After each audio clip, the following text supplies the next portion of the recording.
Hello everyone, welcome back to Codebun, and this video will see how can we connect our GitHub Copilot AI tool with our Visual Studio Code.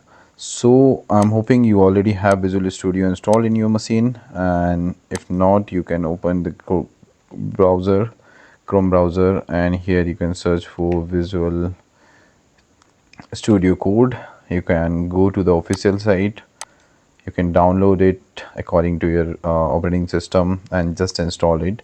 Once it will install, you will see the tools like this. You can run it. This is an IDE, and into this you have to go into the extension section. So I'm just open this file. This is the extension. Here make sure you have installed Copilot, GitHub Copilot uh, extension. So GitHub Copilot, let me search. Okay, this is a plugin that we need to install the extension. So I already have installed, so it's showing me uninstall. In your case, it will be give option to install. When you click on install, it will automatically install. And next you have to go here. You will see this icon. Click on this message box and it will ask you to sign in with GitHub or Google. So I'm going to sign in with my GitHub.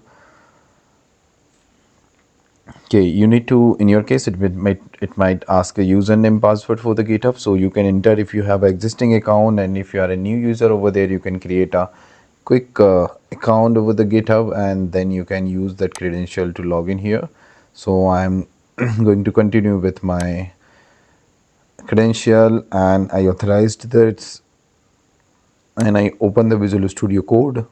Automatically, you notice here we had a pop-up when we click on this open IDE. So it's open Visual Studio Code for me, and now you can see here we have an agent ready for Copilot, and we have a multiple options here. We can use GPT-5, GPT 4.0, 4.1, Cloud Sonnet 3.5, and we have a two option, like we have a different modes also there.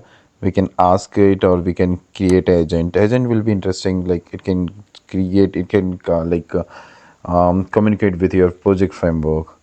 So let me test it. Give me simple TypeScript program. So it will generate outputs for us that we can use into our project. So so you can see its response when I ask this Copilot to give me a simple TypeScript program. Then it's helping to create a simple. First, I will create a new workspace for a TypeScript project.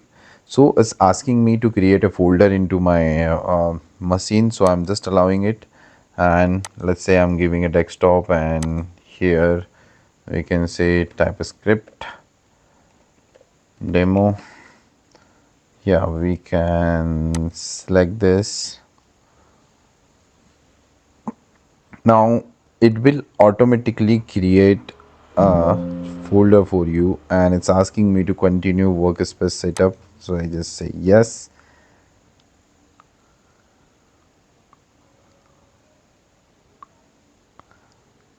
It means it's started working for us. So it means this configuration is completely done for Copilot. Like now you can use into the into your project. And how will use, how will pass the clear prompting, that will be a different thing. In regular we will use during this series, so you will understand how we can use and improve our work productivity while we are performing the automation. So in the next tutorial we are going to start with basic fundamentals of the TypeScript. Then we'll cover the object oriented programming, we'll cover the variables, we'll cover the TypeScript importance, and then the collection part, the string exercise. Then we'll move to the framework design.